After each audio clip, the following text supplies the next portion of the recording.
और दोस्तों, मेरा नाम है प्रेम त्यागी एडवोकेट और आज की जस्ट लीगल पॉइंट की इस वीडियो में आप सभी का बहुत बहुत स्वागत है। दोस्तों, आज हम बात करने वाले हैं चेक बाउंस होने पर क्या क्या प्रोसीजर आपको फॉलो करना होता है। दोस्तों, यदि आपने अपने किसी भी जानने वाले मित्र को, दोस्तों को,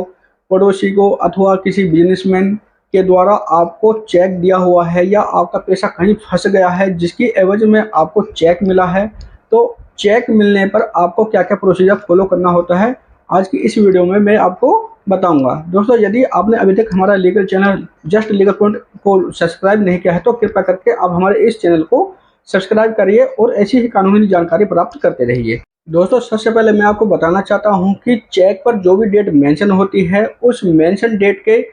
विद इन 90 डेज यानी कि 90 दिन के अंदर अंदर आपको वो चेक बैंक में डिपॉजिट कराना होता है। और यदि किसी कारण से आपका चेक बाउंस हो जाता है, फंड इनसफिशिएंट की वजह से, स्टॉप पेमेंट की वजह से या अदर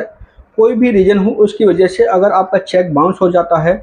तो बैंक के द्वारा आपको एक मेमो रिटर्न में लेनी होती है। यानी कि जब आपका चेक बाउंस हो जाता है तो बैंक के द्वारा आपको एक मेमो दी जाएगी जिस रीजन से आपका चेक बाउंस हुआ है वो रीजन उस पर लिखा हुआ होता है। और दोस्तों, बैंक मेमो मिलने के बाद में आपको, यानी कि जिस डेट पर आपको बैंक मेमो मिला है उस बैंक मेमो को मिलने के विद इन 30 डेज 30 दिन के अंदर अंदर आपको विपक्षी पार्टी यानी कि जिसने आपको चेक दिया है उसको एक लीगल नोटिस, डिमांड नोटिस भेजना होता है।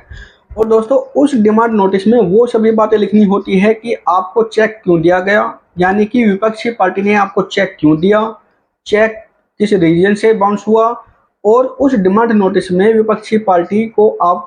15 दिन का समय देना होता है कि आप नोटिस प्राप्ति के 15 दिन के भीतर मेरे जो भी अमाउंट चेक में दिया गया है उसका भुगतान कर दें, उसकी पेमेंट कर दें, या नोटिस प्राप्ति के 15 दिन के अंदर अंदर आप मेरे इस डिमांड नोटिस का जवाब दें। तो जब आपके द्वारा लीगल नोटिस, डिमांड नोटिस विपक्षी पार्टी को भेज दिया जाता है तो आपको 15 दिन का वेट करना होता है, क्योंकि आपके द्वारा जो भी लीगल नोटिस भेजा जाता है उसमें विपक्षी पार्टी को 15 दिन का समय दिया जाता है पेमेंट करने के लिए अथवा लीगल नोटिस का जवाब देने के लिए। और जब 15 दिन का समय पूरा हो जाता है, 15 दिन कंप्लीट हो जाते हैं, तो नेक्स्ट विद इन 30 डेज 30 दिन के अंदर अंदर आपको कोर्ट में नेगोशिएबल इंस्ट्रूमेंट एक्ट की धारा 138 में आपको केस फाइल करना होता है। और इस कंप्लेंट में आपको 5 ऐसे डॉक्यूमेंट जिनकी सबसे ज़्यादा नीड होती है वो आपको लगाने होते हैं। बिना इन डॉक्यूमेंट के आपका केस फाइल नहीं हो सकता। नंबर 1 चेक,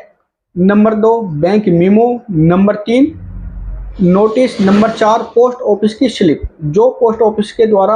आप नोटिस भेजते हो और पोस्ट ऑफिस वाले आपको एक रिसिप्ट देते हैं, ओरिजिनल रिसिप्ट। और नंबर 4 ट्रैकिंग रिपोर्ट, जो आपके द्वारा नोटिस भेजा जाता है तो इंडिया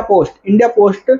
की साइट पर जाकर आप उस नोटिस को ट्रैक कर सकते हैं कि विपक्षी पार्टी को नोटिस रिसीव हुआ है या नहीं हुआ है। यानी कि आप एक बार फिर मैं आपको रिपीट करके बता रहा हूं कि कंप्लेंट के साथ में 5 डॉक्यूमेंट आपको क्या क्या लगाने हैं। Number 1 original check, number 2 bank memo, number 3 notice, number 4 post office की स्लिप और नंबर 5 ट्रैकिंग रिपोर्ट। ये तो चेक बाउंस होने पर और सिद्ध दोष होने पर 138 नेगोशिएबल इंस्ट्रूमेंट एक्ट में 2 साल तक की सजा का प्रावधान है, प्लस जो अमाउंट चेक में मेंशन होती है उस अमाउंट की दुगनी राशि देने तक का भी प्रावधान 138 में दिया गया है। दोस्तों, आज की लीगल जानकारी आपको कैसी लगी आप हमारे कमेंट बॉक्स में जरूर बताइए। धन्यवाद।